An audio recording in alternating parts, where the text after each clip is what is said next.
when I first arrived at Harvard on faculty, everybody there was talking about where to buy an analytical couch. An analytical couch? Yeah.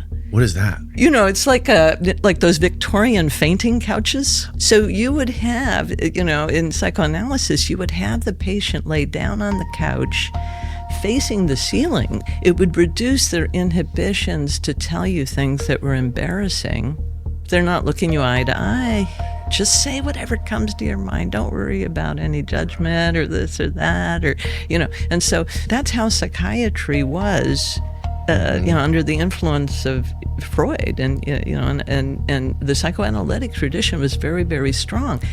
Where I went to medical school and then also did my training in psychiatry at Johns Hopkins, the psychiatrist they brought in was a contemporary of Freud's named Adolf Meyer. And Meyer's approach was biological, psychological, sociological, meaning that when someone came to you, we would have to figure out what was the reason why. Is it something that is biological? So, for example, people can have depression because they're deficient in vitamin B12. And so that's how I was trained. And that's what, I wouldn't have gone into psychiatry if it was just, here's a drug to, manage the symptoms or whatever. I loved being like a detective trying to figure out, well, what creates that, and then getting at the root of the problem and addressing it there.